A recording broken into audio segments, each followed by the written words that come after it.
Obrigado a todos que falaram nessa abertura e a todos que falarão no dia de hoje e nos próximos 4 dias. Obrigado. Bom dia a todos e a todas. Obrigado, Sérgio. É uma alegria estar aqui com vocês. Me chamo Luiz Rebelato, sou analista de competitividade do Sebrae Nacional e integro o núcleo de agronegócios, alimentos e bebidas e tenho trabalhado junto com alguns colegas no tema da alimentação fora do lar, como muito bem foi colocado por todos aqui na abertura, a relevância, a importância e o significado que tem para toda a nossa sociedade. Então, é uma alegria estar com vocês aqui, mediando esse painel que vai tratar do delivery e de outras formas de negócios, com 2 feras aí desses temas, que são o Sérgio Molinari, da Food Consulting, e o Andrei Golfeto, do iFood. Esse é um momento importante que, como foi falado aqui, para nós resgatarmos a esperança, mas, ao mesmo tempo, trazermos elementos e exemplos concretos para uma melhor compreensão do contexto e do posicionamento dos negócios de alimentação. E por que é importante esse evento e esse momento que nós estamos vivendo? Nós sabemos que muitos negócios fecharam, outros tantos abriram, outros ainda lutam para permanecer funcionando. No entanto, é importante compreender que nem tudo são apenas esses números, porque atrás de cada negócio, de cada história do negócio de alimentação, existe uma origem, existe uma evolução, existe a sua inserção no contexto social. Por isso que uma informação preciosa, uma boa prática, uma dica podem fazer muita diferença nesse momento. E uma coisa é certa, o contexto dos últimos meses e as incertezas que ainda vivemos não permitem que os negócios permaneçam como antes. Nesse sentido, bares, lanchonetes, restaurantes têm atuado em várias frentes para aprimorar a gestão dos processos, gestão das pessoas, dos produtos, implementar e qualificar os protocolos de segurança que já vinham sendo trabalhados no segmento de alimentação muito fortemente, se posicionar ou se reposicionar nas redes sociais, avançar na transformação digital e na inovação dos seus processos, construir novas formas de se relacionar com os clientes, ajustar o cardápio, melhorar a produtividade, enfim, conhecer, fazer e aperfeiçoar os processos de entrega dos seus preparos, já que, na maioria dos casos, os bares e restaurantes se encontraram nesses últimos meses, durante muito tempo, fechados por conta dos decretos de saúde estabelecidos no nosso país. Então, as estratégias de retirada, de pegue e leve e, fundamentalmente, de delivery. E é sobre isso que nós vamos conversar hoje com esses feras. Nós queremos discutir a importância do delivery e desses formatos correlatos para o segmento de alimentação, as oportunidades e desafios e o que os negócios do segmento precisam fazer para obterem melhores resultados. Para isso, nós precisamos entender os dados mais atualizados e o comportamento do consumidor, que variou bastante desde o início de 2020. E como que vai funcionar, então, o nosso painel? Haverá, no primeiro momento, a apresentação do Molinari e, em seguida, do Andrei. Enquanto isso, vocês podem interagir no chat e colocar as suas perguntas. Então, agradeço a atenção de todos, desejo um ótimo painel e passo a palavra para o meu amigo Sérgio Molinari. Ele é fundador da Food Consulting, criador do canal no YouTube Food Service com Sérgio Molinari e professor do curso de Gestão Estratégica de Food Service na ISPM. Sérgio, é contigo. Um abraço. Bom dia, Rebelato. Prazerzão estar aqui com vocês outra vez. Mariângela, Luiz, o Andrei, que também aceitou o convite para estar junto nesse bate-papo. E, obviamente, Sérgio Ribeiro, Xará, Sérgio Malta, o Bruno Quick, Júlio Freitas, o Antônio Alvarenga. É um prazerzão, até uma responsabilidade redobrada tocar esse papo com vocês, aí, com tanta gente importante e, acima de tudo, que estimula o que a gente mais acredita, que é o espírito colaborativo dentro desse mercado, né? Bom, eu não vou tomar muito mais tempo, vou direto para compartilhar com vocês aqui uma apresentação que a gente trouxe para poder guiar um pouco a nossa conversa, né? Eu imagino, pessoal, que vocês me confirmem se já está na tela de vocês, está tudo bem? Sim, Sérgio. Beleza. Então, conforme já foi falado, a gente vai falar de modelos de vendas e atendimentos emergentes. Já se falou aí as principais atividades nas quais a gente está envolvido, eu não vou retomar isso, mas basicamente o nosso papo, que vai levar aqui aproximadamente 40 minutos, a gente decidiu em conjuntos falar um pouco sobre cenários e perspectivas. A gente entende que tenha uma importância muito grande a gente entender um pouco de onde que a gente vem, onde a gente está e para onde a gente vai. Alguns dos amigos que já fizeram suas aberturas comentaram sobre quais são essas perspectivas, o que acontece quando a curva de vacinação continua avançando e etc. Então, a gente vai procurar trazer com fatos e dados, trazer essa leitura de perspectiva, essa leitura do que vem pela frente, para ajudar cada um a se direcionar. Eu fico imaginando cada um que tem que tomar uma decisão de abre, fecha, expande, investe, contrata, compra. Eu fico imaginando que todo mundo tem um pouquinho lá no fundo essa necessidade, né, de estar um pouco mais calçado em relação a qual é o momento certo para fazer cada uma dessas ações. Então, esse é o primeiro tema. Por conta disso, a gente vai usar um caso dos Estados Unidos como referência de quem, exatamente como já foi citado, acho que o Bruno falou sobre isso, quem já está um pouco à frente, né, em relação a lidar com a pandemia e os efeitos disso no nosso mercado de alimentação, ou, no caso, no mercado deles, mas a gente vai usar rapidamente o caso americano para exemplificar o que vai acontecer por aqui, ou o que muito provavelmente vai acontecer. Aí depois a gente vai trazer mais algumas evidências de como que a gente tem que se adequar, se preparar pelo que vem pela frente. A gente já tem boas indicações de como a gente deve estar preparado e a gente tem sempre aquela discussão sobre o que é o tal do novo normal, por mais que virou moda falar de novo normal, mas discutir também um pouco isso pela frente. E a gente fecha falando sobre o delivery, mas tentando dizer o seguinte, que é muito do espírito desse nosso encontro aqui, que a discussão é maior do que o próprio delivery. Então, a gente tem enfatizado demais o delivery, tem todas as razões para isso, mas tem um horizonte que é ainda bem maior do que o próprio delivery. Então, esse é a nossa conversa hoje. Então, vamos colocar aqui o primeiro tema, que é falar de cenário e perspectivas. E eu sempre gosto do pessoal... Deixa eu só fazer um comentário. Eu uso muito número, a gente tem 40 slides pela frente, mas não se incomodem com os números, porque eu só uso o número para dar muita consistência e segurança para o que a gente fala, mas o importante é muito mais as mensagens, as conclusões, as reflexões do que os números. E, de uma forma ou de outra, os números vão ficar na forma do vídeo, né? desse debate, que vai ficar disponível aí nas plataformas do Sebrae, do YouTube, etc. Então, vamos lá. Vou dar um passo atrás e falar o seguinte, olha, vamos resgatar de onde que a gente veio, né, do ano de 2020, porque ele é o pano de fundo para o que a gente está vivendo e vai viver. Então, falando rapidamente, né, a gente, quando era fevereiro de 2020, a gente tinha uma expectativa de que o Brasil ia ter um crescimento do PIB acima de 2%, a gente tinha, naquele momento, 94 milhões de pessoas ocupadas, se previa um crescimento do rendimento médio do brasileiro ocupado de 2% e tal. Eu gosto de falar isso porque isso significa que, depois de um ano que vinha crescendo, um ano de 2019, que já era de alguma recuperação, que o nosso mercado de alimentação tinha crescido, etc., todo mundo enfiou o pé em 2020 com uma perspectiva de um bom ano e com uma perspectiva de um 2021 e 2022 também de bons anos no nosso mercado.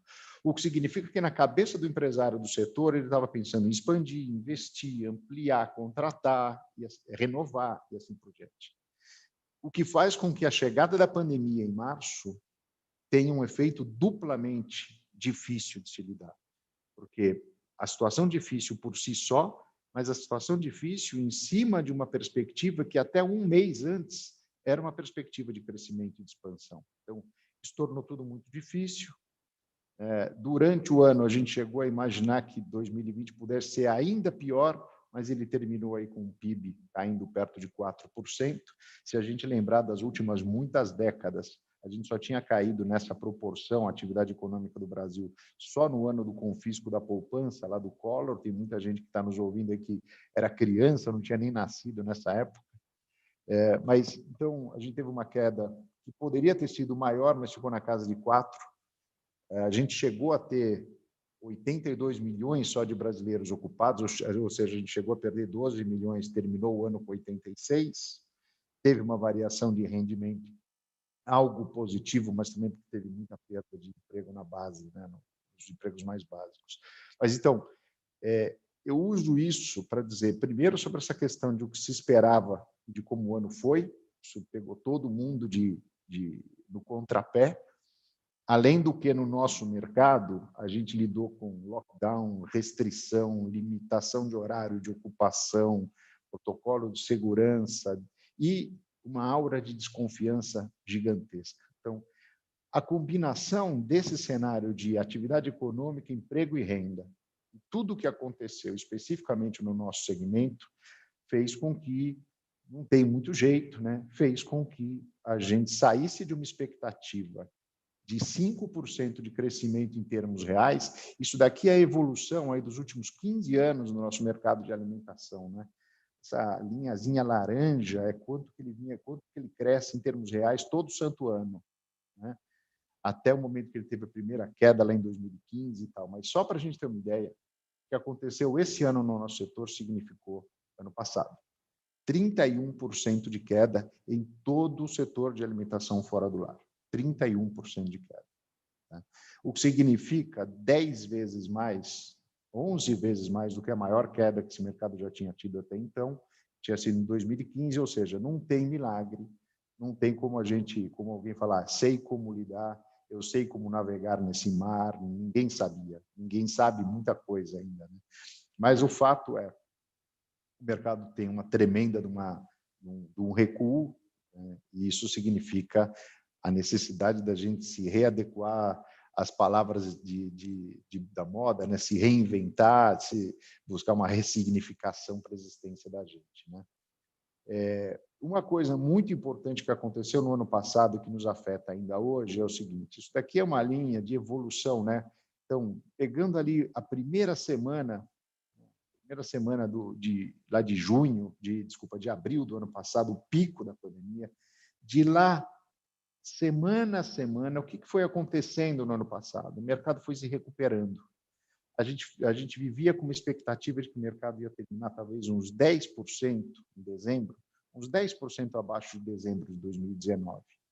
Só que quando chegou a época de eleições, depois aproximação de festas, férias, redução dos auxílios emergenciais, etc., o que a gente viu que o mercado estagnou, a recuperação estagnou.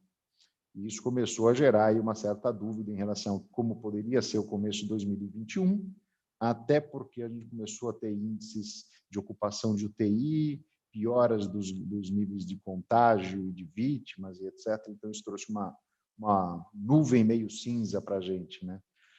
O que acontece daquele 31% de queda do mercado, até para a gente tirar um pouco de alguns dogmas, né? Porque os bares e restaurantes independentes foram os que mais sofreram, né? Caíram aí 35%, caíram mais do que a média do mercado como um todo.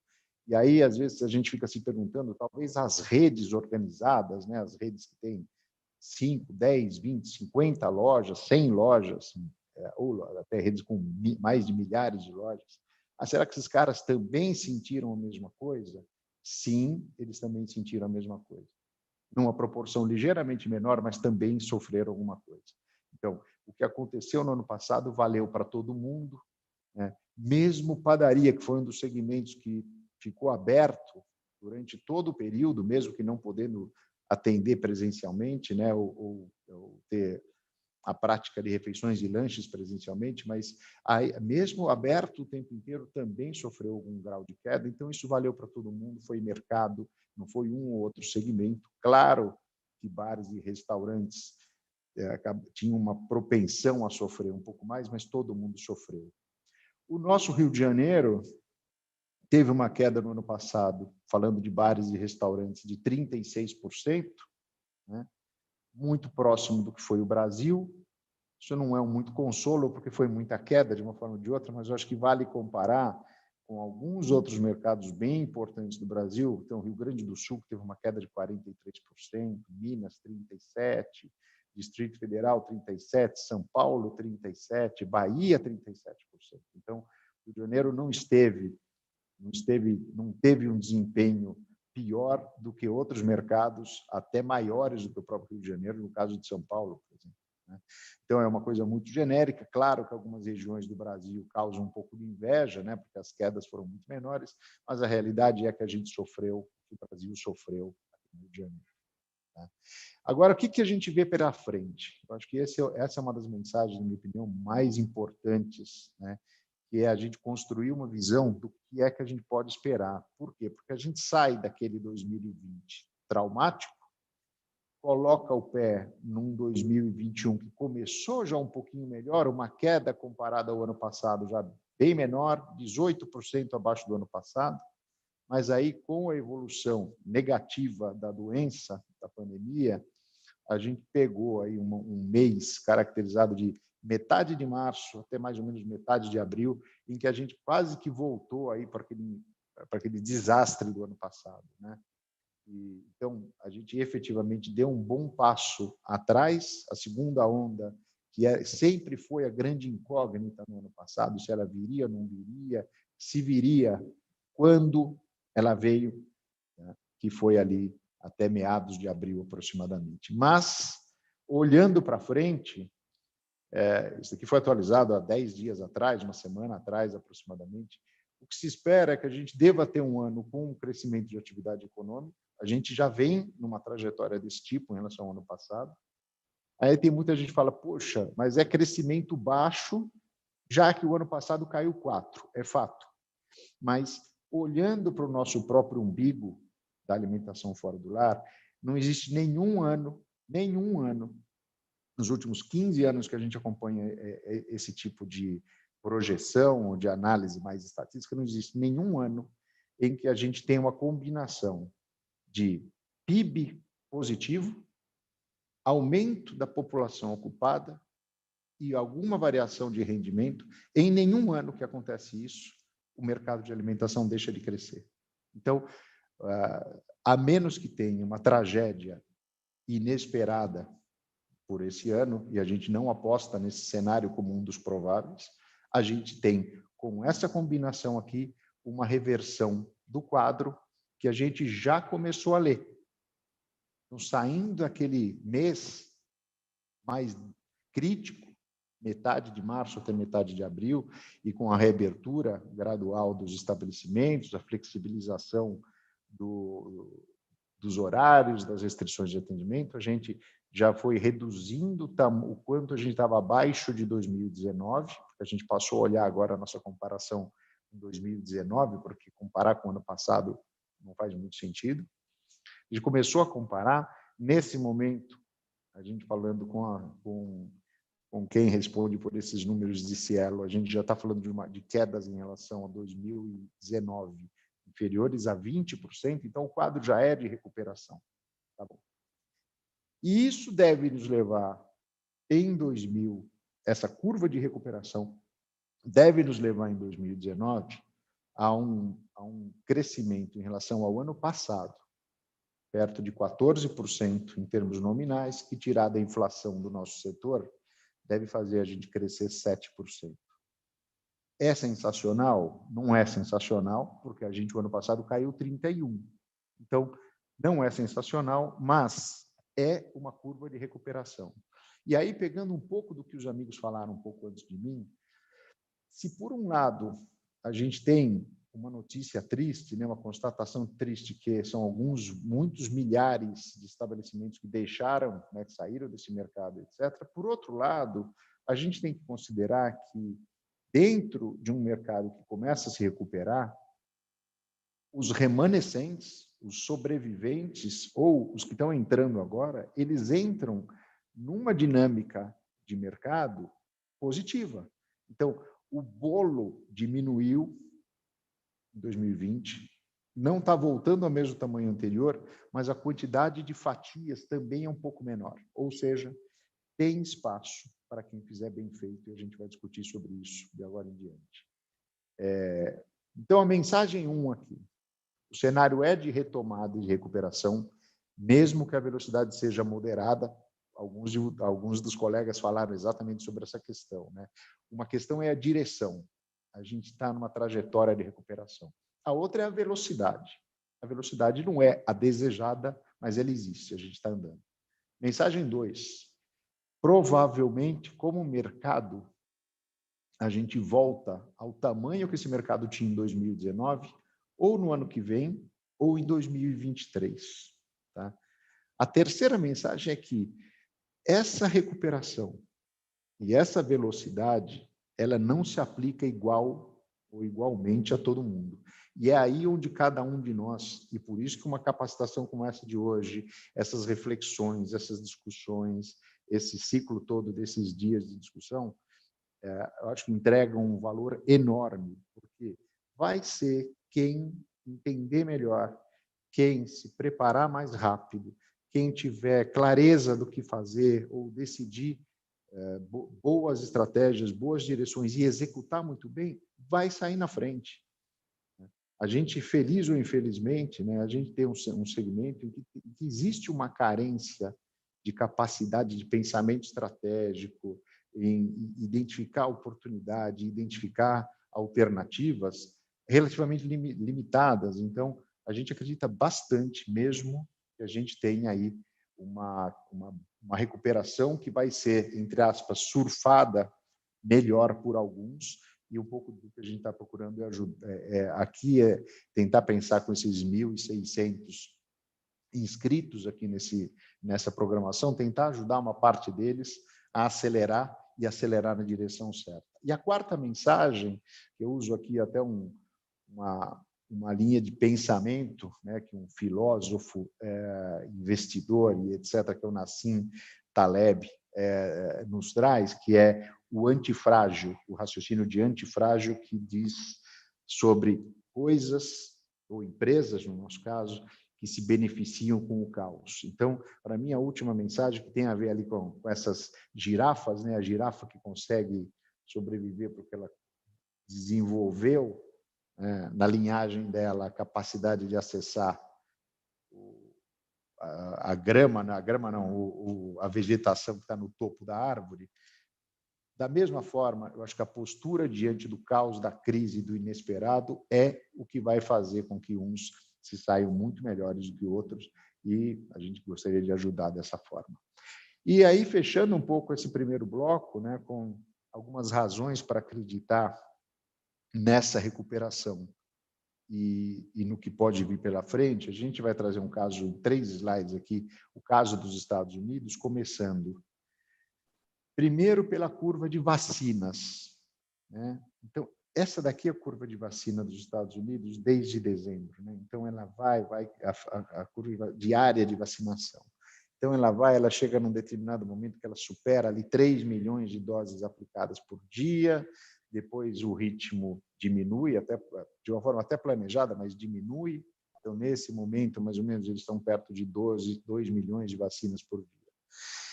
Quando a vacinação vai andando, mesmo que a nossa velocidade não seja a mesma, né?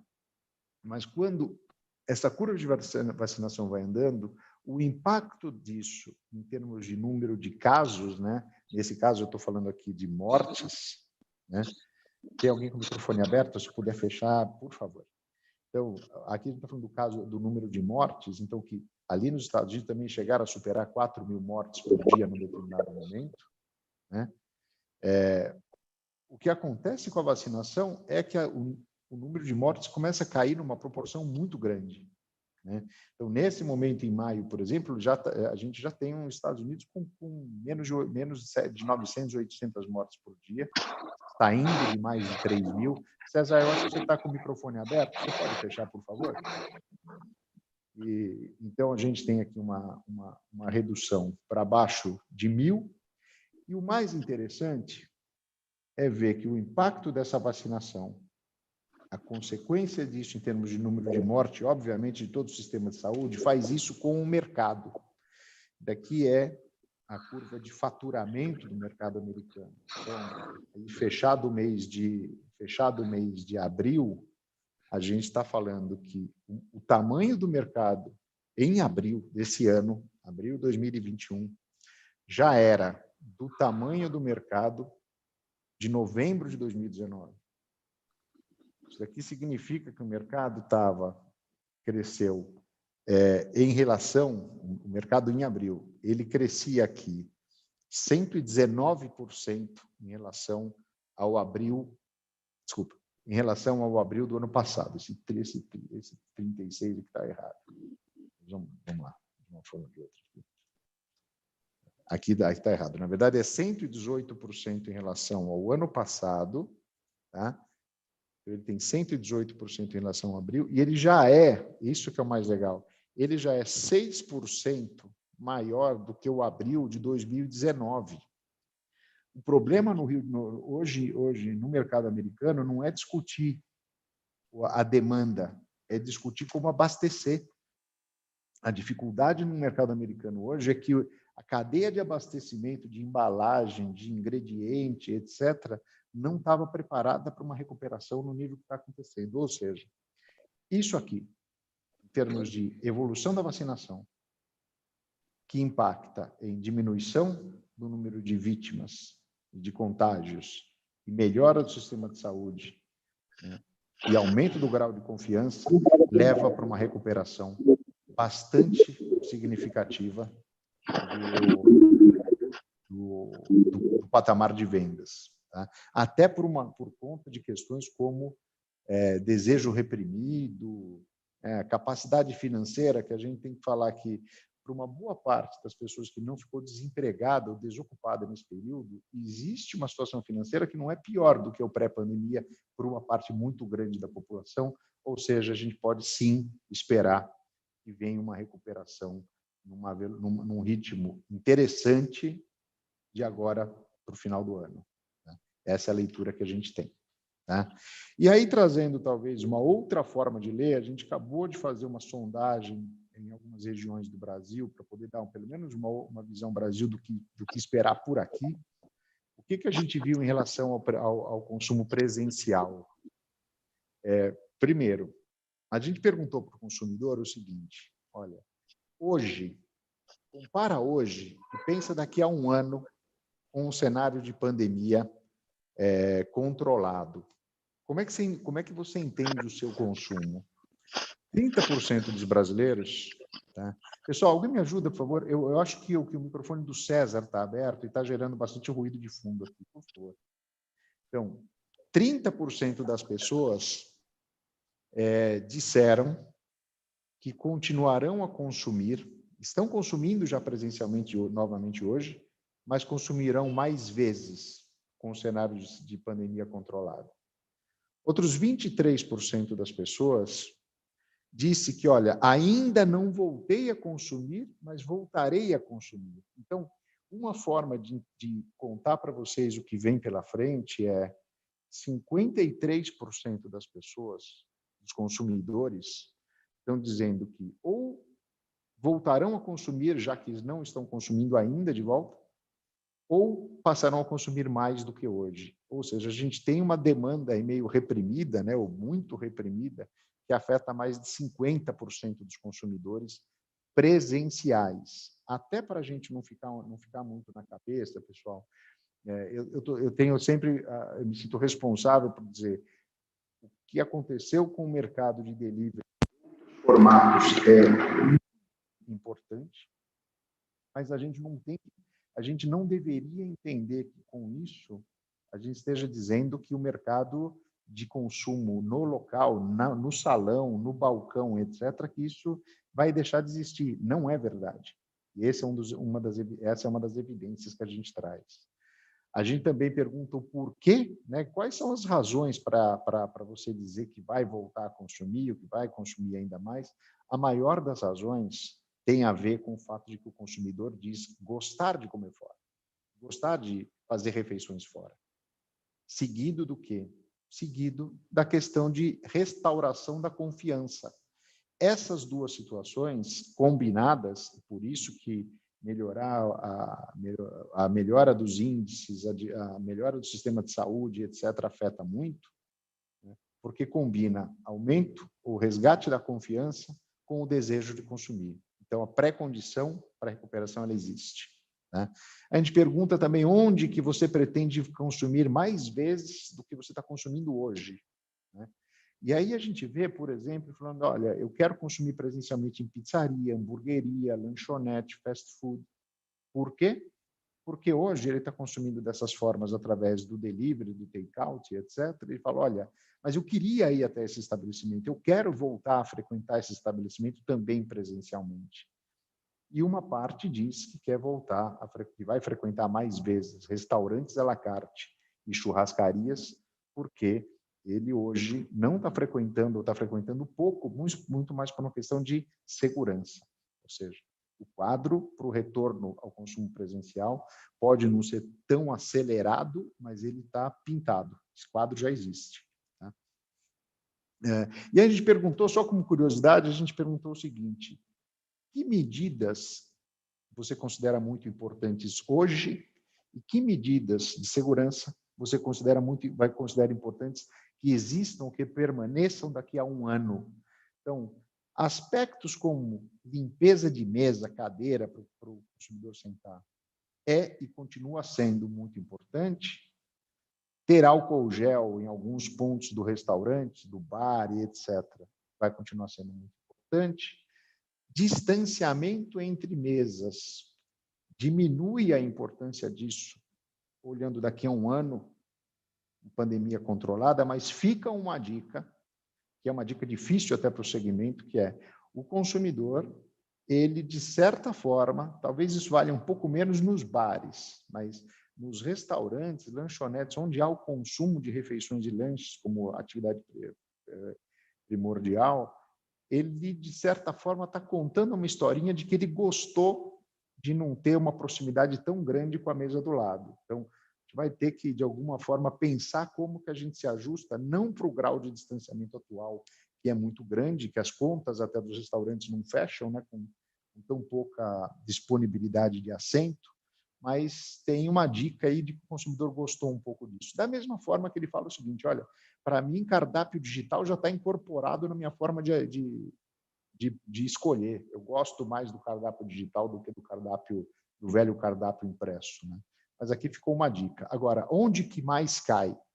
Ele fala, olha, se o contágio, se a pandemia já está controlada, o uso de máscaras pelos clientes quando eles estão em pé no restaurante ou no bar ou na lanchonete, eu acho que pode ser abolido. Pode ser. Então, muita gente imagina não existir mais a máscara para o consumidor em pé.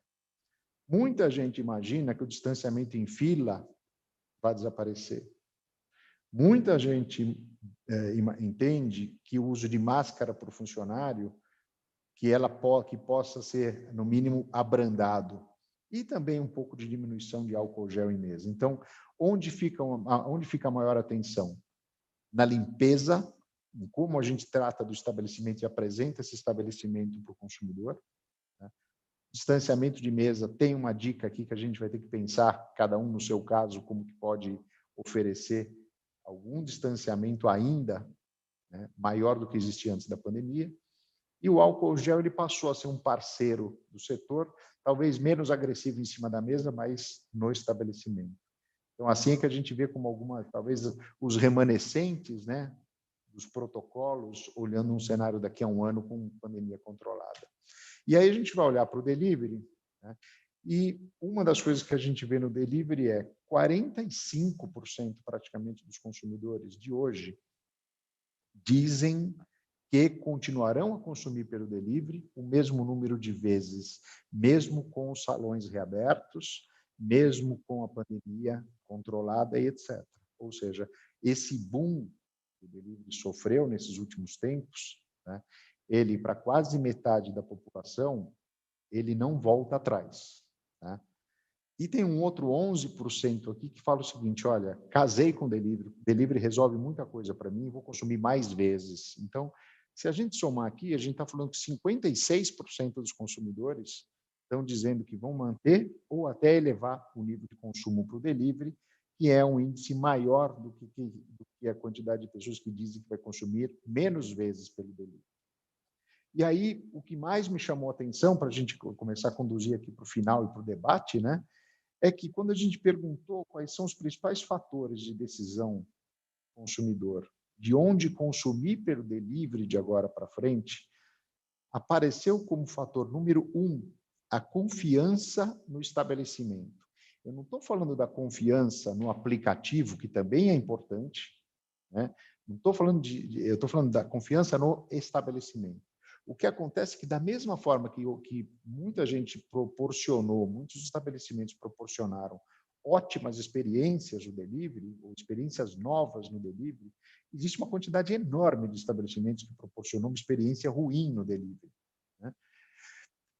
E que aí o consumidor, começando a aprender com o próprio consumo, a selecionar aquilo que para ele é bom, aquilo que para ele não é bom, etc., ele começou a identificar quem são os estabelecimentos em quem ele confia para o delivery, que não necessariamente é um estabelecimento no qual ele consumia presencialmente.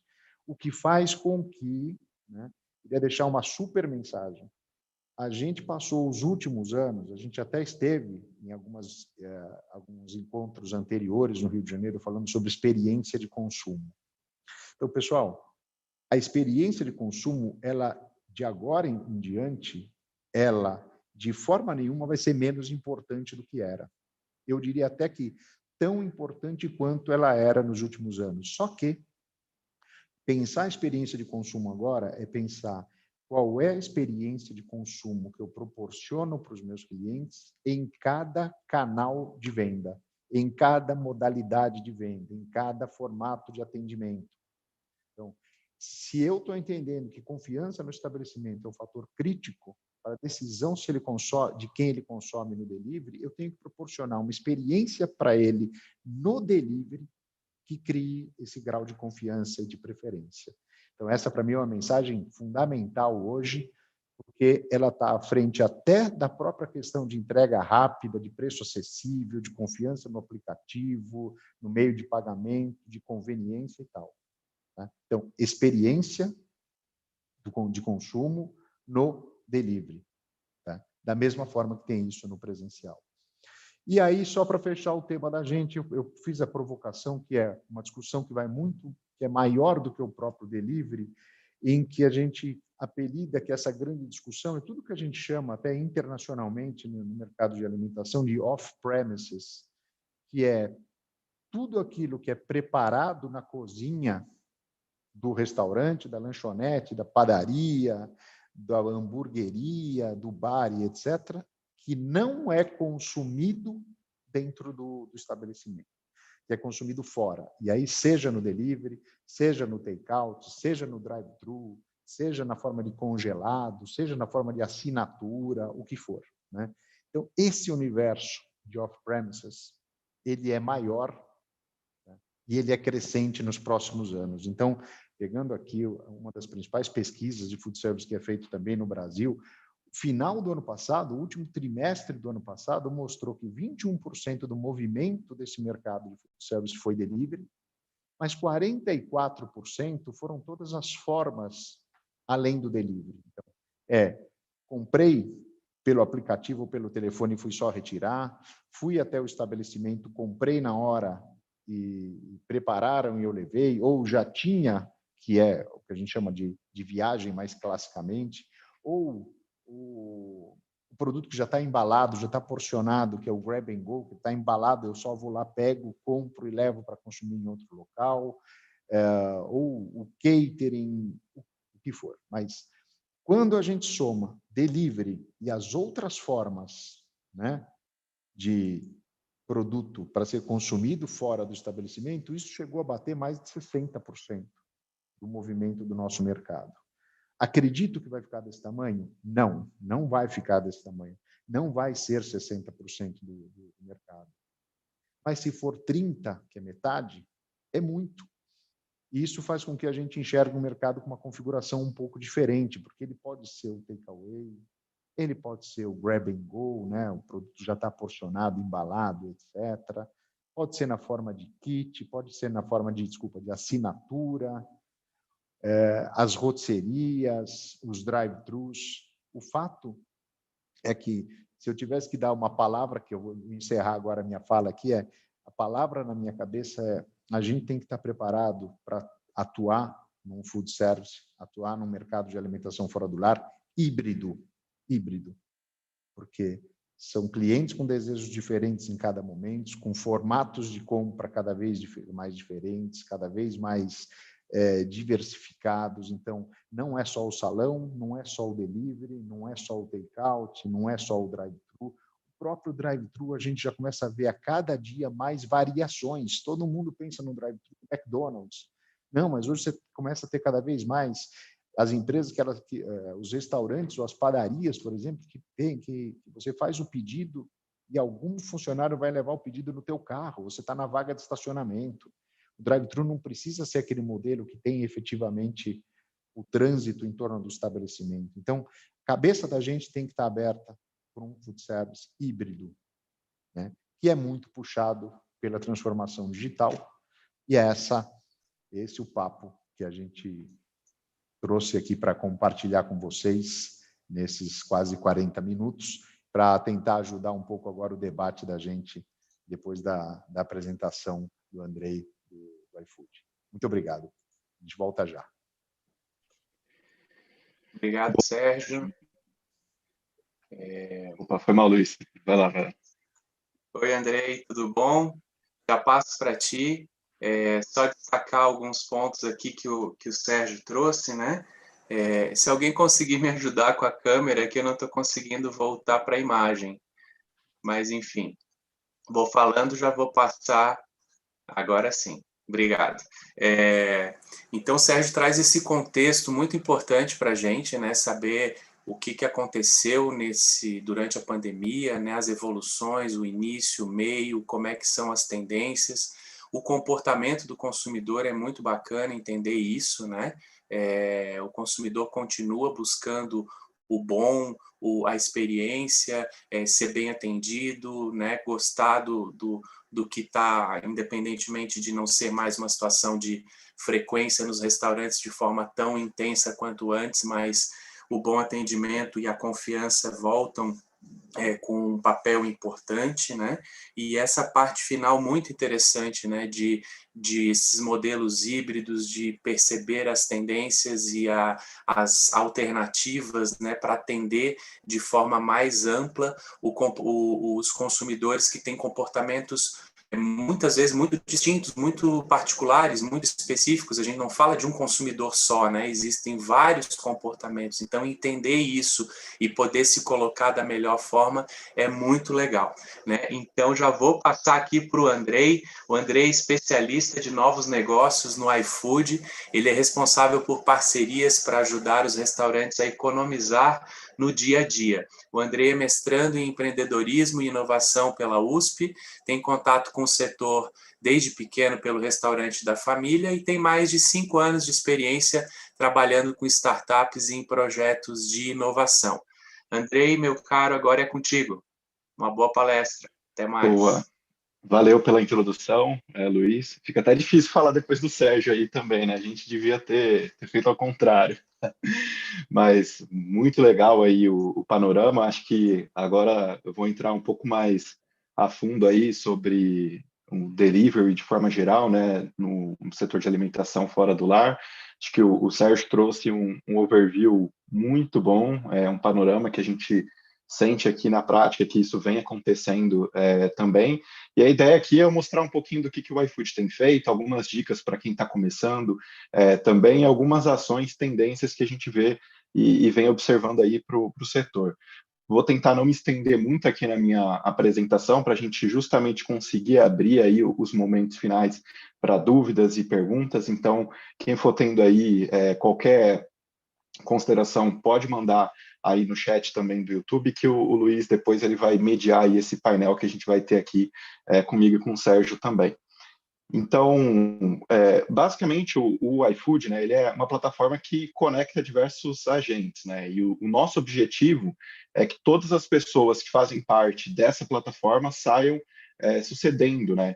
Então, quanto mais os nossos restaurantes crescem, mais o iFood cresce também. Quanto mais os entregadores crescem, a gente também cresce. Quanto mais os usuários usam a plataforma, acaba ficando melhor para todos os lados também. Então, esses 3 pilares que eu comentei, eles são muito importantes para o nosso dia a dia. Tanto os clientes aqui, que a gente chama de usuários, mas são os clientes dos restaurantes, os parceiros, que são os restaurantes que estão ali no dia a dia e atendendo esses clientes, seja os entregadores que o iFood tem ali, né, como operadores logísticos, ou os entregadores do próprio restaurante também. Então, a gente trabalha aqui diariamente para assegurar que todos essas pontas aqui consigam ter um bom desempenho, consigam alcançar os seus objetivos, porque no final, esse efeito de rede, quanto mais conexões boas a gente promove, mais êxito todo mundo acaba tendo também. Então, o iFood ele é uma food tech porque ele mistura aí o setor de alimentação, a comida com tecnologia. Hoje a gente já está distribuído em mais de 1.200 cidades por todo o Brasil. São quase 60 milhões de pedidos entregues todos os meses.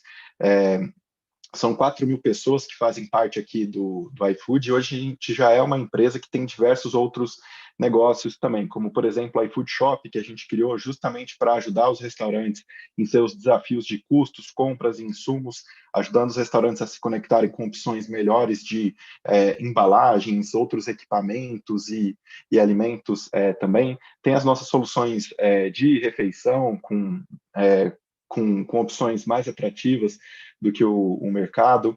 A própria operação de mercado que a gente vem abrindo, ainda o restaurante ainda é o grande core business, mas todo mundo deve estar percebendo aí pelos anúncios e campanhas em TV aberta, quanto que a gente vai apostando nesse segmento também, inclusive até uma tendência, né, para essa questão da ultra conveniência.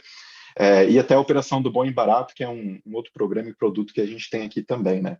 Hoje o iFood está com aproximadamente 236 mil restaurantes que fazem parte desse grande shopping center digital aí, né? Seria uns 20 mil andares se a gente fosse construir um edifício.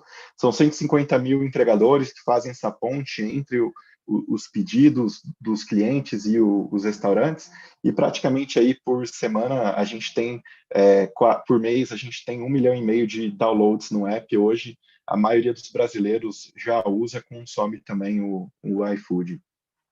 Então, o iFood ele tem esses 2 modelos, né, de negócio, tanto aquela que o restaurante faz a própria entrega, que a gente basicamente gera a demanda para ele se responsabiliza pela logística, é o modelo que a maioria hoje acaba optando, mas a gente também tem um modelo de full service, né, que a gente faz a entrega naquelas principais praças, e esse modelo que eu acho ele mais interessante é que ele dá a oportunidade para aquele micro e pequeno empreendedor que não tem a condição de ter a cadeia logística, de ter os entregadores ou os veículos, ele consegue entrar no mercado de uma forma competitiva também, já que o iFood acaba sendo responsável pelos entregadores e pela entrega também. Então, esse modelo, eu particularmente sou muito entusiasta, eu acho ele bem interessante, é muito mais complexo, né, de operar, porque a gente acaba sendo bem responsável também ali com o restaurante do que o primeiro modelo, que a gente faz só a geração de demanda, mas ele acaba sendo mais inclusivo e democrático também.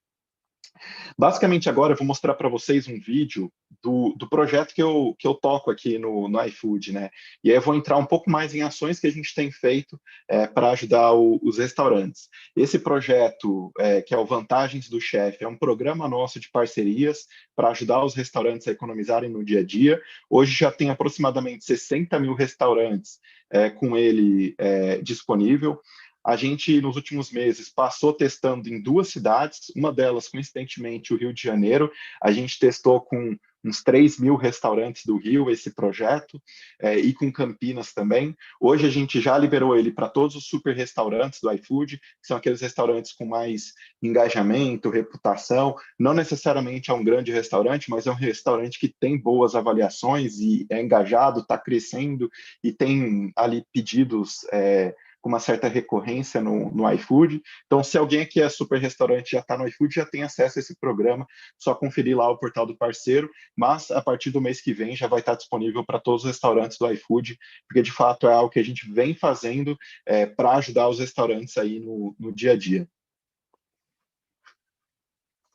Tal economizar com as contas do dia a dia e poder investir no seu negócio.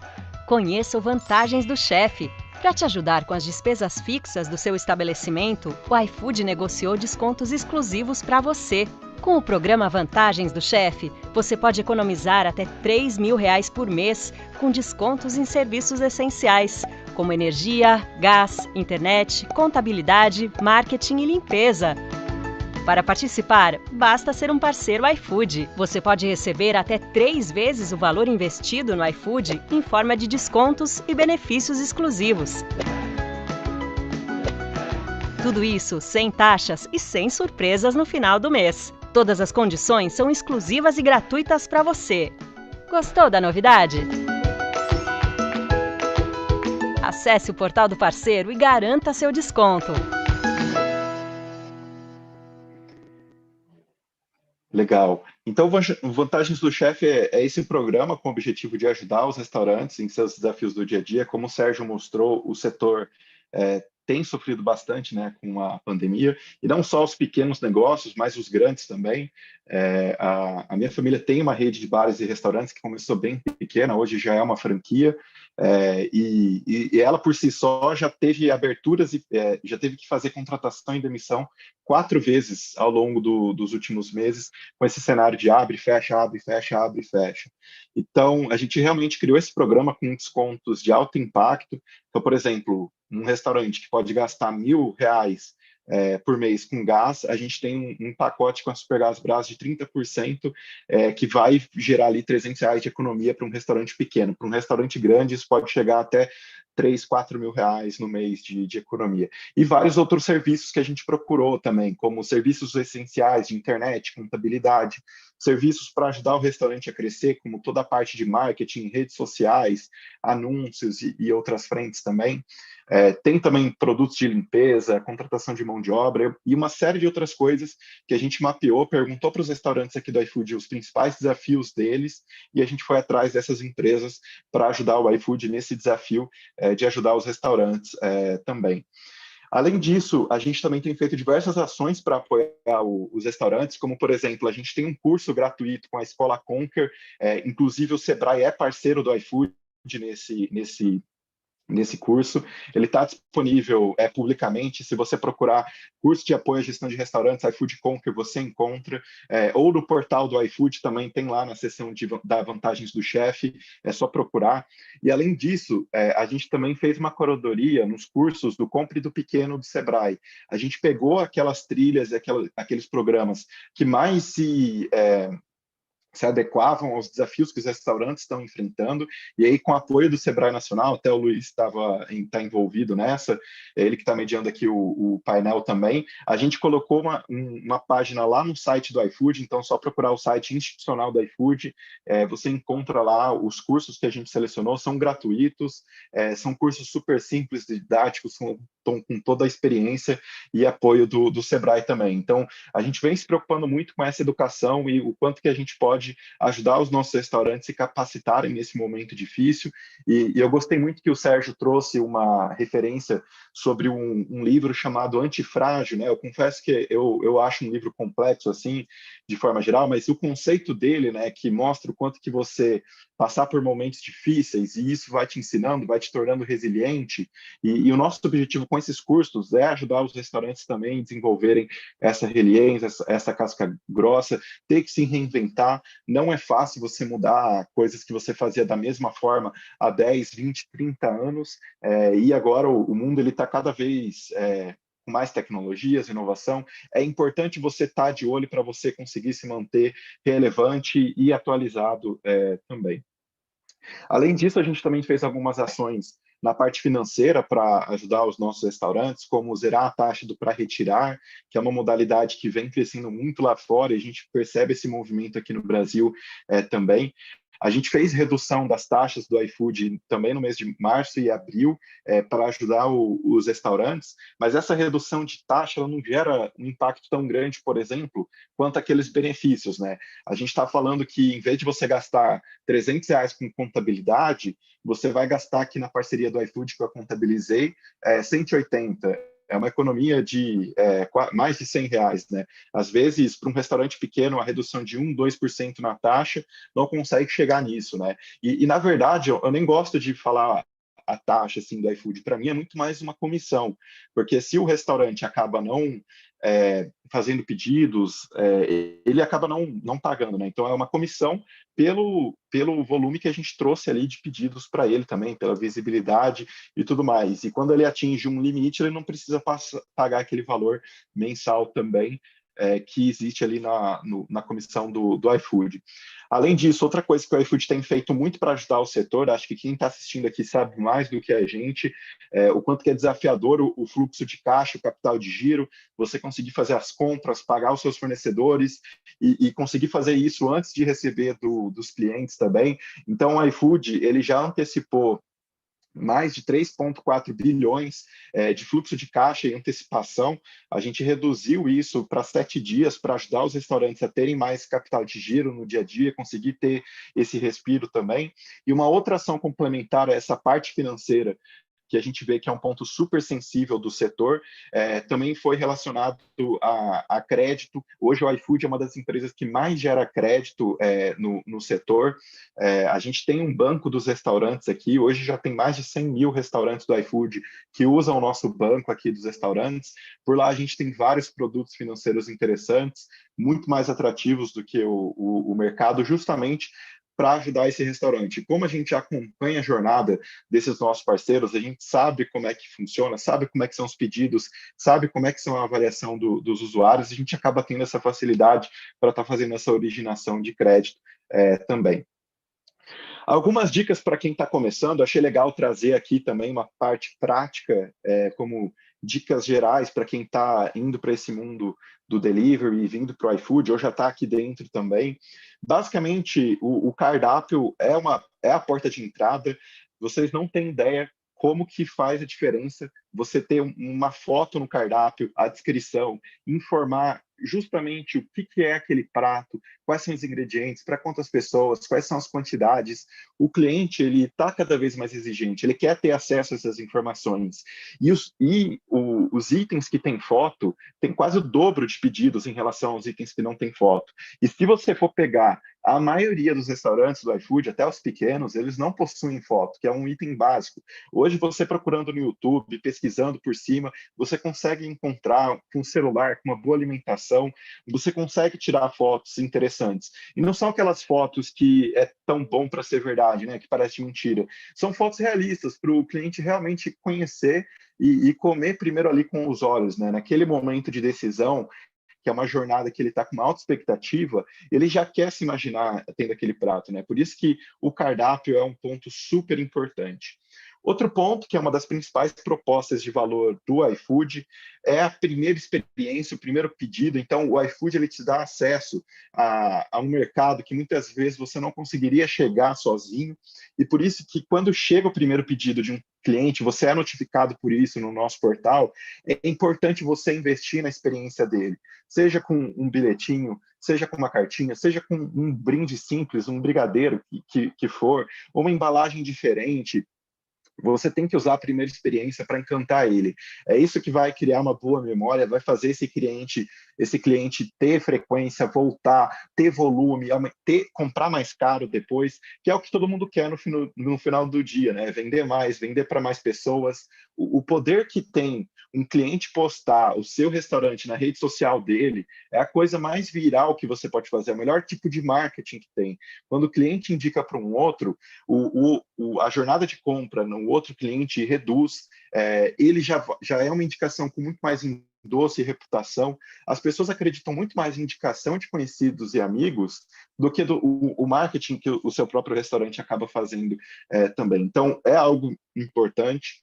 Terceira dica é a questão das promoções. O brasileiro adora as promoções, então é importante você já considerar isso ali na sua margem de contribuição, você pensar em investimentos e alavancas para potencializar o seu desempenho na plataforma e no dia a dia. Então, você ter claro qual que é o seu prato, que é o seu carro-chefe, como que você pode potencializar ele, quais são os principais pratos que você vai fazer, promoção, os combos. Tem usuário que entra no iFood, ele só caça cupom, só caça entrega grátis. E eu não estou sendo leviano aqui em falar que frete grátis não tem alguém que pague. Não, muito pelo contrário. Mas é algo para você já considerar. E pela pandemia, a gente viu que o consumidor, ele, em vez de fazer aquela compra individual, hoje em dia ele está fazendo a compra para a família. Então, ele está disposto a pagar um pouco mais se ele tiver uma experiência melhor. E essa experiência envolve toda a questão das embalagens que você trabalha, toda a questão do quanto que o item chega bem preparado, a temperatura, a velocidade, como você mostra o seu dia a dia também. Então, por exemplo, se você é um restaurante, entrando aqui na quarta dica, que explora as redes sociais, e não precisa ser nenhum marqueteiro, nada muito profício, é você mostrar o dia a dia da sua cozinha, você mostrar o feedback dos restaurantes, é você mostrar os pratos, é você mostrar os colaboradores, é você mostrar que você é gente como a gente também. Essa interação faz você ganhar credibilidade, melhorar a sua reputação ali no restaurante e fazer o cliente, de fato, pensar em você como primeira opção quando ele quiser fazer um pedido que vá proporcionar um bom momento com a família dele, com os amigos e com o dia a dia. Por isso que quando você explora as redes sociais, você tem uma embalagem interessante, agradável, você fez um pedido rápido, você criou essa experiência, o cliente está disposto a pagar um pouco mais para ter isso também. E a gente sabe que toda a cadeia do food service é muito complexa. Por um pedido chegar numa experiência wow 100%, é difícil. Tem vários fatores externos que podem acontecer.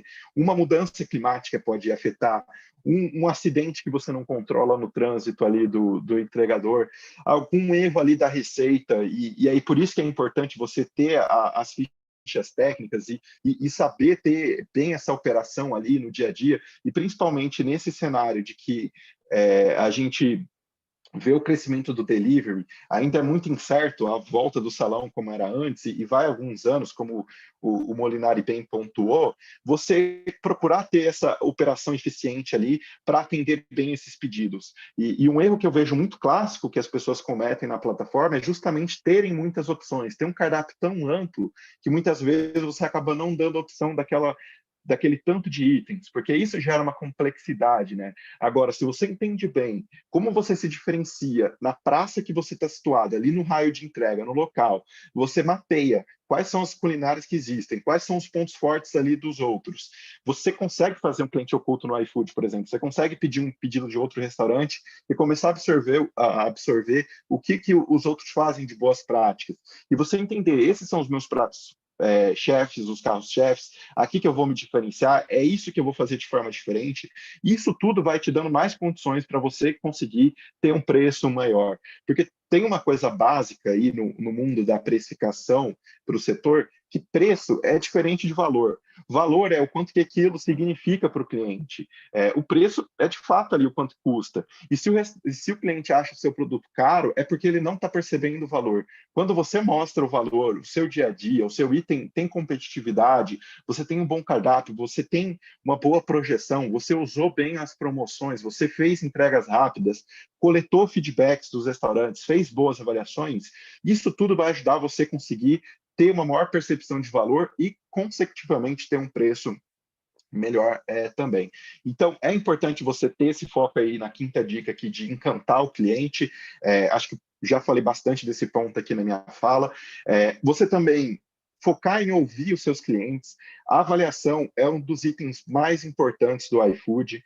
Então, é importante você ter essa gana e esse desejo de como é que eu faço para esse pedido ser o melhor pedido que eu poderia fazer. Se esse fosse meu último pedido como restaurante, como microempresário, microempreendedora, como que eu poderia fazer para encantar meu cliente, porque isso vai resultar numa avaliação positiva no aplicativo, e essa avaliação vai gerar um efeito muito positivo para a sua visibilidade, para a sua reputação na plataforma também.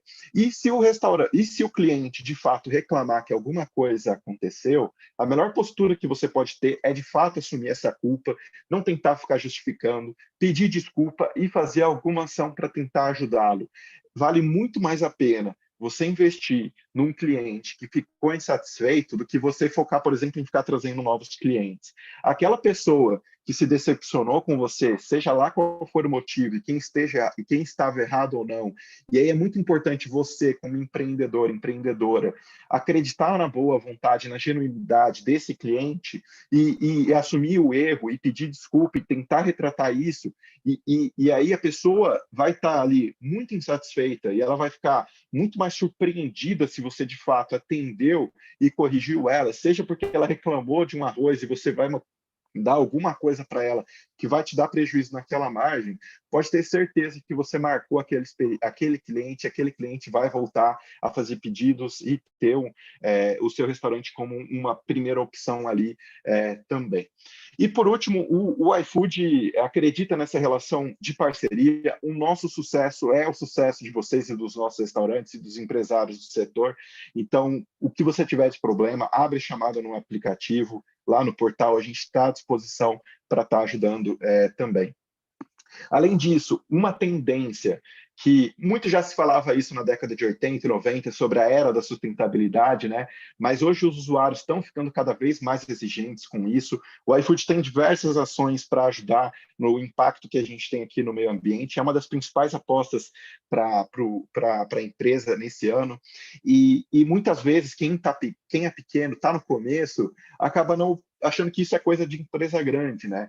Mas o grande diferencial que as empresas vão ter a longo prazo é essa preocupação com o ecossistema e com o meio ambiente. E você já pode fazer algumas ações que ajudam isso, como, por exemplo, buscar reduzir os itens de plásticos, usar embalagens mais sustentáveis. Tudo isso pode aumentar, sim, o custo, o preço ali do seu produto, mas entra naquela onda que eu falei do valor. A gente já tem feito iniciativas para que os usuários evitem pedir os itens, né, como talheres, plásticos, guardanapos, para ajudar a diminuir esse impacto também, mas restaurantes também podem pensar isso. Eu acho que se eu pudesse deixar uma tendência aqui para o setor, eu acho que seria essa daqui uma aposta que eu venho percebendo bastante crescendo, né? E toda a parte social também, né?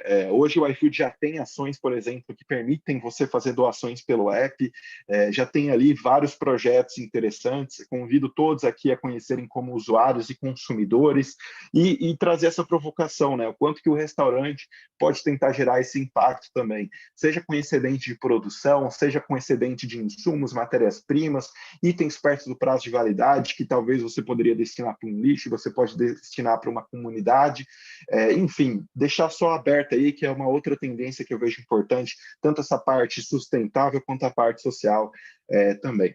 Bom, gente, essa era a minha apresentação. Tentei trazer aqui em 25 minutos um overview mais prático e diretivo aqui do iFood para vocês também.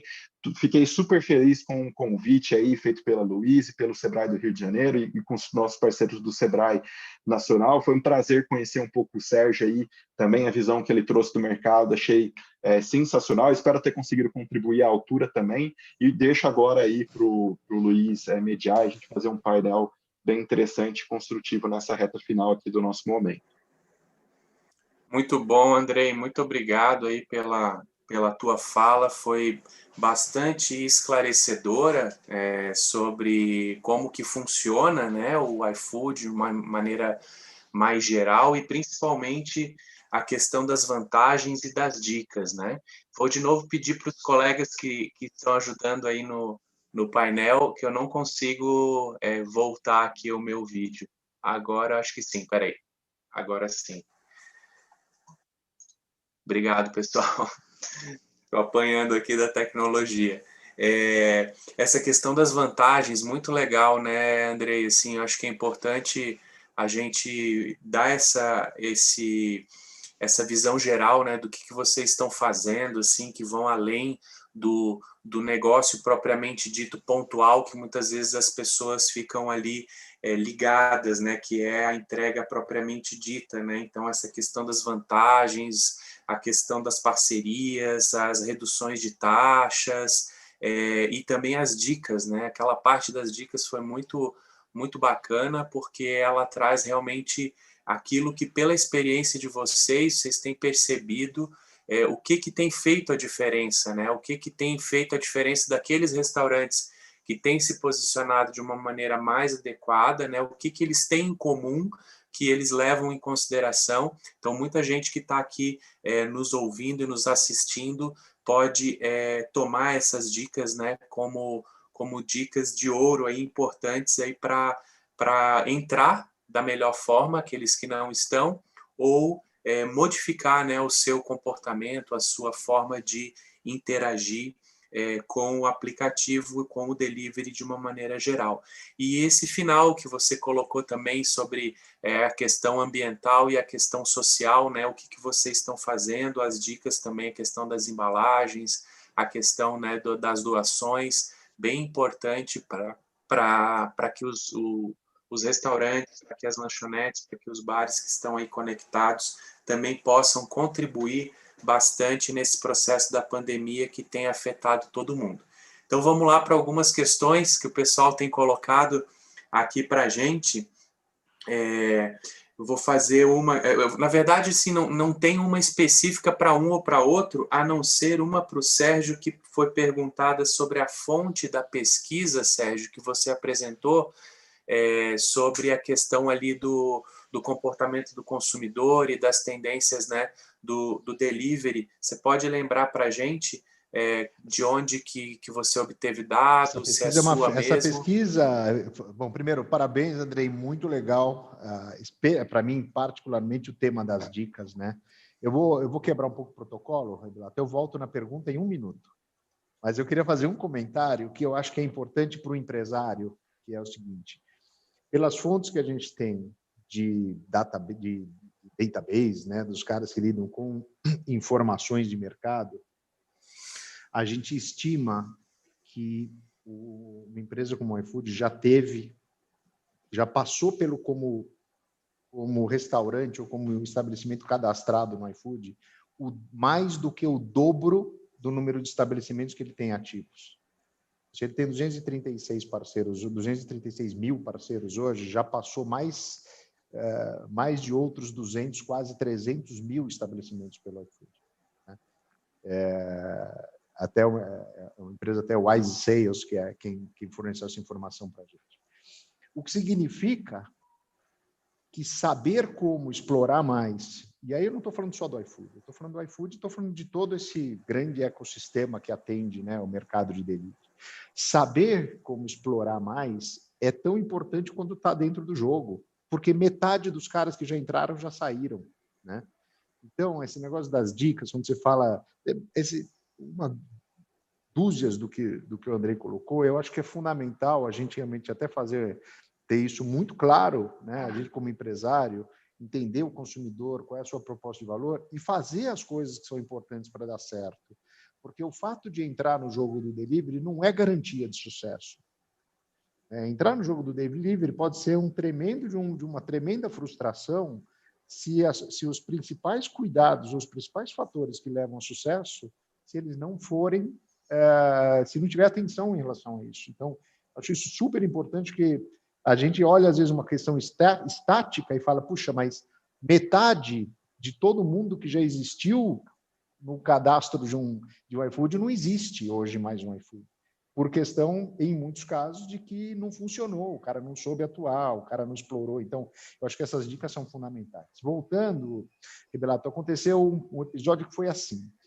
Semana retrasada, a gente estava fazendo uma pesquisa regional para o sul do Brasil, quando a gente estava pensando um pouco no papo de hoje. E aí, o que a gente fez? A gente pegou a pesquisa que a gente estava fazendo para alimentar um projeto, inclusive, com o Sebrae no sul do Brasil, a gente expandiu para fazer uma amostra pequena, mas nacional. Então, essa sondagem ficou pronta, aquelas informações de pesquisa que a gente apresentou ontem, as informações ficaram prontas foram concluídas na quarta-feira da semana passada, ou seja, essa informação tem 5 dias, ela é absurdamente nova, e ela retrata uma amostra pequena, né, de algumas centenas de clientes, umas centenas de consumidores, mas ela dá ali um desvio de alguma coisa, uma margem de erro perto de 9%, que não é nada gigante. Então, aqueles grandes números, eles são a realidade de 5 dias atrás de uma amostra brasileira, uma amostra nacional de consumidores. Então, não é dado velho, não é uma pesquisa feita por nós, que terminou na quarta-feira da semana passada. Que o nome da pesquisa é A Caminho do Novo Normal. Então, eu não gosto muito do nome, mas como a gente se viciou no novo normal, então a gente usa isso como apelidinho. Legal. Essa foi a pergunta da Cozinha Profissional Criativa no chat, tá? Agora uma pergunta da Aline Melo, que eu acho que é legal vocês dois comentarem. Ela coloca o seguinte, que a partir do que o Sérgio colocou, né, sobre as retomadas, o comportamento do consumidor, né, a diminuição do home office, talvez, né, ela coloca assim, essa questão do delivery é de se pensar, pois se as pessoas saírem do home office, acredito que o número de delivery, né, a proporção do delivery irá reduzir. Então, queria que vocês dois comentassem sobre isso, se é realmente isto, quais são as nuances, né, desse comentário que a Aline Melo fez. Para o ímpar, Andrei. Eu acho que eu posso começar, porque talvez a sua visão já vai responder tudo. Mas, assim, é uma ótima pergunta. É difícil prever, né? E quase todas as previsões que a gente faz, a gente vai errando, né? A gente vai aprendendo com o mercado.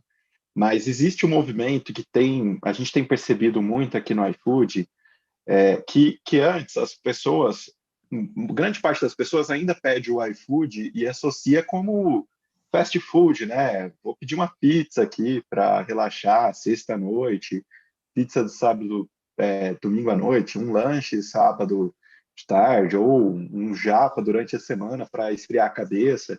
É muito ainda em momentos que as pessoas acham que eu vou comer alguma comida não tão boa e etc. Mas o que a gente tem percebido é que os consumidores têm mudado isso, né? As pessoas estão consumindo o delivery como uma opção real de alimentação, como um almoço, um jantar normal, está fazendo parte da rotina das pessoas, né? E aí, do mesmo lado que, voltando às atividades normalmente, que nunca vai ser normal, acho que dificilmente uma empresa vai ser full ali, como era o modelo, acho que vai ter algo mais híbrido, a rotina das pessoas pode voltar a ser mais corrida também.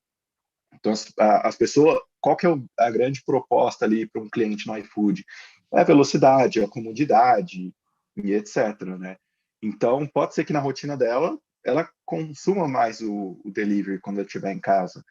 Ou não, ou quando ela estiver no trabalho, consuma mais também. Então, é difícil qualquer tipo de previsão, mas é um movimento que a gente tem percebido aqui, essa diferença, sabe, da comida ali pelo prazer, mas a comida que é do dia a dia e do hábito também. Eu achei legal trazer essa introdução, porque o grande especialista do assunto aí é o Sérgio, ele vai conseguir trazer um panorama muito mais amplo e completo também. Mas vamos lá, eu acho que assim, tem algumas coisas interessantes, né? Até eu acho legal ter aparecido a palavra híbrido outra vez, porque eu acho que essa vai ser uma palavra que a gente vai conviver muito nos próximos anos. É tudo meio híbrido, né? Então, por exemplo, se a gente olhar para a situação de home office, a última leitura que foi feita pelo IBGE, né, quando ela parou de fazer uma pesquisa chamada PNAD Covid, né? O último número era 9% da população ocupada ainda estava trabalhando em regime remoto. 9%.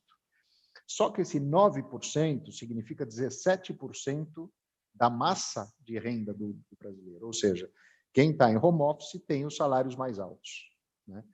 Então, essa foi a última leitura que foi disponível. Pegando muito do que o Andrei falou, a grande parte das empresas que são sujeitas, né, à prática de home office, elas estão voltando muito mais para modalidades híbridas do que modalidades 100% no escritório, na empresa, ou 100% em casa. Eu acho que a gente vai conviver, sim, com um grau bem importante de consumo ainda, ou de trabalho remoto ou semi-remoto. O que é que a gente viu, né? Primeiro, a partir de um certo momento no ano passado, né, quando os estabelecimentos começaram a voltar a operar, se a gente pegar até uma pesquisa da própria Sodexo, ela mostrou para a gente, nos últimos meses, que os consumidores começaram a gastar os seus vales-refeição muito mais próximos de casa do que próximos dos trabalhos. Por quê? Porque você está trabalhando de uma forma remota, você começa a sair... Primeiro, a primeira onda foi, cansei de cozinhar em casa. Começa a consumir mais no delivery. Ou a segunda onda é, os estabelecimentos já voltaram. Então, agora, de vez em quando eu faço comida em casa, de vez em quando eu peço delivery, mas eu já estou saindo para comer em algum lugar do lado de casa. Então, eu acho que isso é uma coisa com a qual a gente tem que começar a se acostumar. Não é só o delivery, mas também o consumo próximo das residências.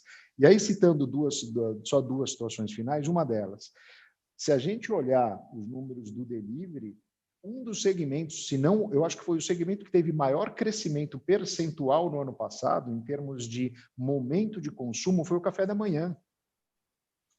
Né? O que eu acho que falta um pouco no mercado, sabe o que é, Rebelato? É a gente ter a visão de que cada momento de consumo requer uma resposta diferente. Então, o cara que está preparado para a noite, se ele quiser vender a mesma coisa que ele vende à noite na hora do almoço, pode ser que não faça muito sentido. Talvez ele devesse ter o cardápio do café da manhã, desculpa, o cardápio da hora do almoço, para pegar, por exemplo, esse consumidor remoto, ele deveria ter um cardápio específico para esse horário. Porque o cara não quer comer o X-Bacon Egg, que, aliás, eu amo. Ele não quer comer o X-Bacon Egg naquela refeição rapidinha do meio-dia e meio a 1h. Né? Isso daí ele vai deixar para comer, sei lá, no final de semana, na sexta, na quinta à noite e tal. Então, eu acho que essa questão de olhar e falar o seguinte, eu quero estar bem no delivery, no take-out e nas outras formas? Sim. O que é que eu devo, qual deve ser a minha forma de atuar em cada situação, cada momento de consumo? A mesma coisa em todos os momentos de consumo não funciona. Melhor exemplo, um dos melhores exemplos que a gente conhece do mundo é de uma empresa americana chamada Panera Bread, né? Que esse cara percebeu que ele estava perdendo tráfego na hora do almoço, isso já faz uns 5 anos. Começou a perder tráfego na hora do almoço. Quando ele foi pesquisar os consumidores dele, até porque ele tinha uma relação de fidelidade grande, ele descobriu que estava crescendo o número de pessoas que estavam começando a trabalhar em casa. Aí ele descobriu que essas pessoas não estavam a fim de comer, de gastar a mesma coisa em casa como quando eles estavam na rua.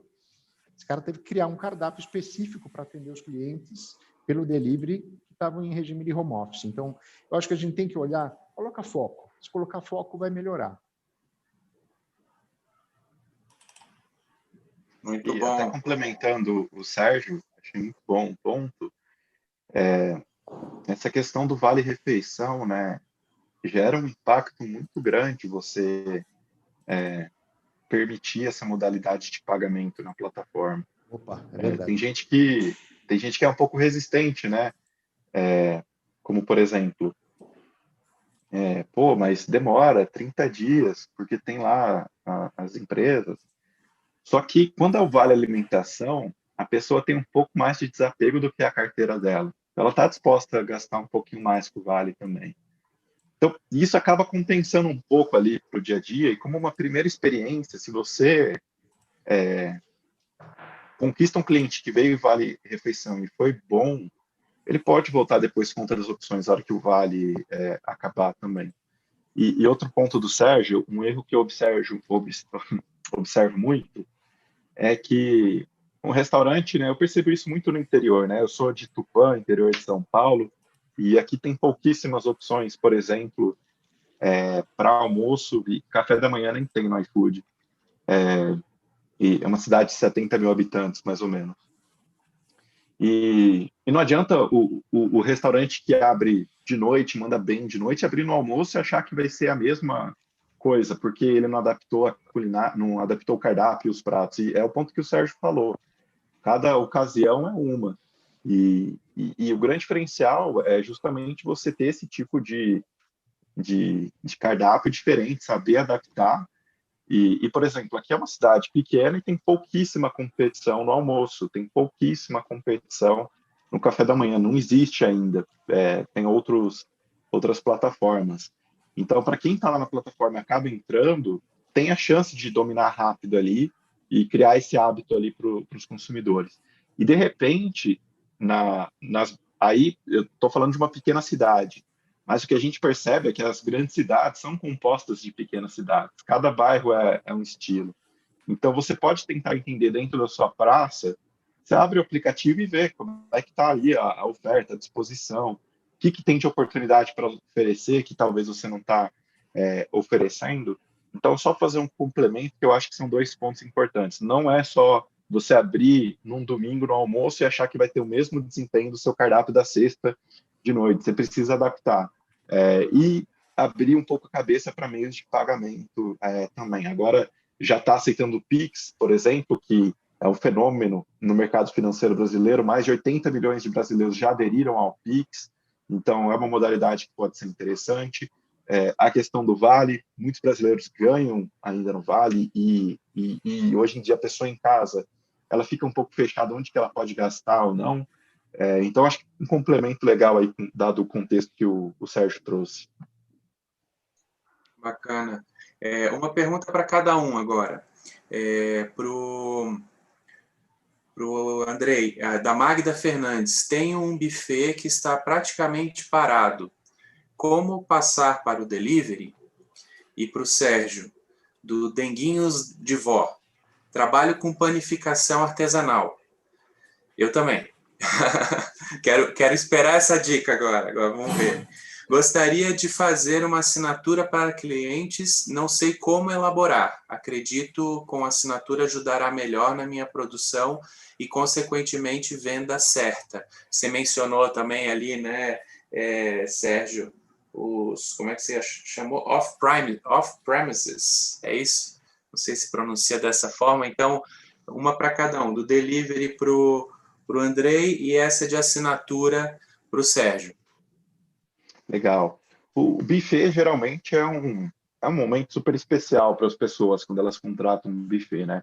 Então, não é possível que você não consiga lembrar de 30 ex-clientes, por exemplo, que usaram seu buffet em momentos especiais, né? Então, uma atividade que eu faria básica, ele está no papel, esses 30 buffets, pensar quais são os pratos que você tem maior prazer de fazer e maior facilidade, competência, com as principais demandas, oportunidades ali do mercado, que você sente que poderia ser um diferencial, abrir a sua lojinha lá no iFood, cadastrar tudo bonitinho. Pensa que o iFood é como se fosse um Facebook. Como que você consegue ter sucesso no Facebook? Colocando foto, a descrição, postando, interagindo. Então, você tem que fazer o básico bem feito ali no iFood. Cadastrar o cardápio, tirar as fotos, fazer as descrições, fazer todo o setup, pensar nesse mix de itens, raio de entrega, produto. Se você não tiver a capacidade de ter a operação logística, e se você fizer uma parte de uma cidade que o iFood tem a operação logística, é uma opção que possa estar te ajudando também. Feito toda a configuração na plataforma, você mandar mensagem para essas pessoas e avisar, olha, a gente está agora no iFood, segue aqui o link da nossa loja, ou você começar a criar um Instagram e também você consegue colocar lá pedidos direto para a plataforma no Instagram também. Então, são meios de você começar um pouco mais pequeno e menor, mas se você em um mês conseguir que seja ter 30 pedidos, já é uma conquista boa. E aí, mês a mês, você vai fazendo estratégias para crescer aos poucos também. Seja com alavancas promocionais, como, por exemplo, você criar o cartão fidelidade, que a cada 3 pedidos a pessoa ganha R$20 no próximo. São alguns mecanismos que você pode fazer para estar brincando ali e tentar engajar também esses restaurantes. Eu vou pedir para o Alberto, que está aqui na nossa sala com o microfone aberto, a administração, ou eles, se puderem fechar, que está atrapalhando aqui. Vamos lá, Sérgio, contigo.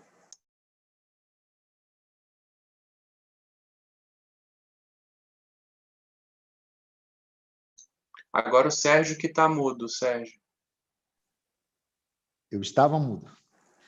Eu acho que a primeira coisa, né, pessoal, é a gente pensar o seguinte: para quem interessa e por que alguém faria uma assinatura, né? Então, a gente tem alguns casos até de empresas que são que a gente assiste através do Sebrae, algumas regiões que lidam com o campo de assinatura. A gente tem gente que tem muito sucesso, tem gente que não tem sucesso. Eu diria que o que faz a diferença faz sentido para o meu cliente fazer uma assinatura? E se ele falar o seguinte: eu compro esses itens, ou eu necessito desses itens todos os dias, ou com uma determinada periodicidade, ao ponto de eu me comprometer com uma assinatura, legal. Se não, acontece o que a gente vê com muita frequência, que a assinatura é um desejo do cliente, é um desejo nosso, né, da nossa empresa, mas não faz muito sentido para o consumidor. Então, a primeira coisa, antes de eu dar qualquer sugestão, a primeira coisa entenda o teu consumidor e se ele tem razões para consumir com uma determinada frequência, que isso é o que vai empurrar para uma assinatura, né? Então, você não assina uma publicação, um portal, ou seja lá o que for, que você não lê, ou que você lê uma vez por mês. Se é uma vez por mês, assina uma vez por mês. Vai lá e compra uma vez por mês. Então, isso do plano genérico. Agora, tem gente que se dá bem com a assinatura? Tem, né? Começa pelo fato de que você criou uma razão pela qual o consumidor vai consumir com você todo dia. Por exemplo, eu compro pão italiano todos os dias para minha casa, né? Então, se eu tiver alguém que entrega o pão italiano, né, e que o preço dessa conveniência e dessa qualidade justifica eu não sair da minha casa porque ela chega na minha porta, fechou, eu assino o pão italiano, né? Uma assinatura de pão italiano. Eu conheço poucos sistemas que fazem isso. Eu vou ser sincero, as empresas que a gente conhece mais de perto, elas criaram seus próprios modelos de controle, sua própria forma de administrar o seu CRM, né, a sua base de clientes e como você se relaciona com esses clientes, os modelos de pagamento, se você faz pagamento antecipado, se você faz pagamento no cartão, se você tem um lançamento programado. Eu não conheço, para o ramo de alimentação, eu não conheço um sistema voltado à assinatura de alimentação que esteja disponível de uma forma aberta. Até fica uma provocação para um iFood ou para as outras empresas do setor para pensarem alternativas desse tipo. Então, eu acho assim, primeira coisa, avalia, questiona, pergunta para o teu cliente se faz sentido para ele. Segundo, se fizer e se tiver escala para isso, porque assinatura dá dor de cabeça para administrar, né? Então, se isso for para fazer uma coisa que vai te gerar um ganho, um crescimento de receita importante, ok. Se for uma coisa muito discreta, eu pensaria duas vezes. Eu acho que é uma coisa que tem que fazer sentido e tem que ter um pouco de escala para virar um negócio importante. Então, põe o pé primeiro na piscina para ver se a água é gelada ou para ver se dá para dar um mergulho. Bacana, Sérgio. Andrei, tem uma pergunta aqui da Lu Pontes que eu queria que você comentasse e ao mesmo tempo, porque tem várias perguntas que estão vindo no chat, no sentido de informações, de eventuais problemas que acontecem, né, na plataforma e tal. E aí, junto com essa resposta da Lu Pontes, você dá uma visão geral de como resolver eventuais problemas, né, que surjam com o aplicativo iFood. A da Lu Pontes é o seguinte: a previsão de capacitação dos entregadores? Legal. Sobre os problemas na plataforma, a gente tem uma área inteira dedicada só para suporte, que existem várias trilhas para te ajudar a entender quais são os principais problemas e como você pode solucionar eles também. Não sendo o suficiente, você pode abrir um chamado e nessa própria sessão, nessa área de suporte e ajuda no portal, você consegue acompanhar ali os tickets abertos e como é que está a situação dele também. Então, essa é a frente ali do de ajuda. A outra frente de capacitação dos entregadores, hoje o iFood tem uma série de de iniciativas para ajudar os entregadores. Eu trouxe mais o lado dos restaurantes aqui, porque é um pouco do meu dia a dia, né, os desafios da minha área. Mas, por exemplo, na frente ali dos entregadores, a gente já está muito mais maduro em termos de ações que a gente faz de fomento para esses entregadores. Então, a gente tem mais assistência, a gente tem mais capacitação, a gente tem alguns programas, como, por exemplo, o iFood Pedal, que é um programa bem focado para capacitar para quem está começando a fazer entregas. A gente fez uma parceria com aquela empresa que tem as bicicletas em São Paulo, né?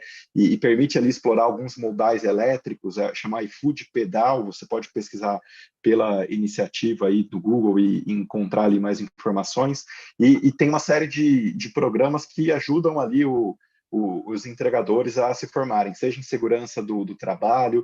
A nossa preocupação também é fazer com que esse entregador tenha uma jornada de carreira completa e mais desafiadora. Então, a gente também tem cursos como, por exemplo, uma próxima onda da parceria com o Sebrae, a gente ofereceu os cursos também do Compre do Pequeno, mais focado em MEI ali mesmo, para esses entregadores que têm um anseio, a vontade de empreender. A gente não espera que eles sejam entregadores aqui para sempre também, mas que ele consiga ir crescendo e tendo mais oportunidades.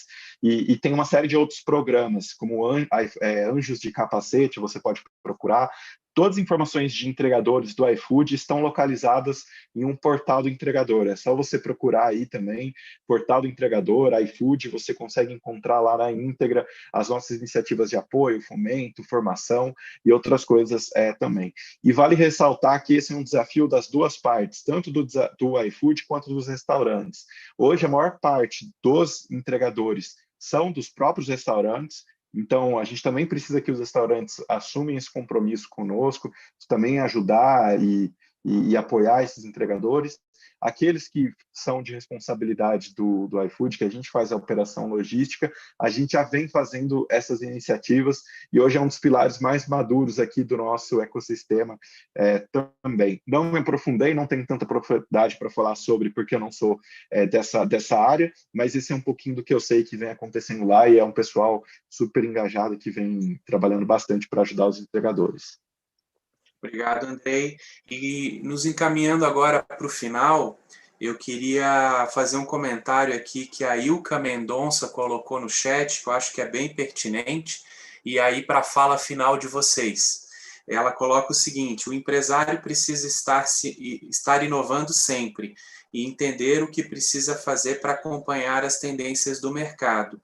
Não basta ter o delivery se não tiver um planejamento, uma boa gestão financeira da empresa. O novo normal é o empresário ter que ser também empreendedor. Então, com essa fala final, queria que vocês fizessem os últimos comentários e já se despedissem aí do nosso painel. Desde já agradeço. Obrigado, pessoal. Bom, deixa eu pegar um pouquinho para você secar sua garganta, Andrei, para você hidratá-la, né? A gente acabou focando bastante o tema, né, no delivery, mas eu acho que é super importante pegar a fala da Ilka e conduzir para um tema que é a preparação do empresário desse setor, especialmente para ouvir mais o mercado. Quando a gente vive tempos em que a necessidade do mercado ela é cada vez mais segmentada, né? Então, por exemplo, um mesmo cliente que frequenta o teu restaurante na hora do almoço, ele é o cara que também vai comer no final de semana, ele também pede delivery em algum momento, esse cara também vai numa barraquinha na rua, esse cara ele se relaciona com a alimentação de muitas outras formas, que não só a forma como ele se relaciona com o teu estabelecimento num determinado momento. Se você quer, ou se você tem o interesse de ter outros momentos de atendimento, outras formas de atendimento, né? Que pode ser um horário diferente, um dia diferente, uma plataforma diferente, um dia no salão, outro dia no take-out, outro dia no delivery, você tem que procurar, primeiro, ouvir o cliente. Aprender a ouvir o cliente é fundamental para você desenhar o que você faz e ser inovativo, e ser inovador, né? Porque passa muito pela necessidade do cliente, como você oferece respostas novas e melhores para ele. o tema da inovação. Então, acho que essa questão, para mim, é a questão fundamental. O resto, sinceramente, se o cara tiver afim, ele aprende. O Sebrae tem conteúdos enormes, né? tem dica e se coloca à disposição para um monte de situações. Você tem as consultorias e você tem em última análise, você tem sempre uma escola à tua disposição, e é a sua concorrência. Então, vai procurar, vai ver o que a sua concorrência está fazendo, o que está dando certo, o que está dando errado, para te inspirar. Mas, para mim, a base de tudo, para os próximos livros, o consumidor é cada vez mais segmentado. Se a gente não aprender a abrir o ouvido, querer ouvir o que ele tem para dizer para a gente, o que a gente vai desenhar nos nossos restaurantes, bares, lanchonetes, pode já nascer antigo ou superado. E, outra vez, Rebelato, Andrei, todo o pessoal do Sebrae, do Senac, todo mundo que apoia essa iniciativa aqui colaborativamente, muito obrigado pela oportunidade, à disposição para qualquer outro momento. Obrigado. Perfeito. Obrigado também pelo convite, Sérgio, Luiz, aí foi um prazer enorme dividir essa manhã com vocês. Como recado final que eu poderia dar, pode soar tanto quanto um pouco assim motivacional, mas não desistam e nunca percam o brilho no olho. Eu acho que o que dá mais prazer para mim trabalhar no iFood é quando eu vejo um restaurante conseguindo crescer, passar pelas adversidades. E eu acho que muitas vezes o cenário é desafiador, é difícil, mas vale muito a pena, e o segredo está nessa reinvenção, né? E a gente se orgulha muito aqui de conseguir ajudar os restaurantes nesse momento. O delivery, que era uma opção, era algo que representava 20%, 30% ali de um restaurante. Hoje tem sido ali um dos principais canais, e a gente tem ficado muito feliz assim com o sucesso que parte dos restaurantes tem tido. Como o Sérgio bem falou, a maioria dos restaurantes sofreu muito, daqueles todos que entraram no iFood, mais de 400 mil, segundo o dado que o Sérgio trouxe, a gente está com 230, então a rotatividade é altíssima, mas isso reflete um pouco dos desafios dos setores. Por isso que é importante estar atento, se capacitar. Acho que o Sebrae é um ótimo parceiro para isso,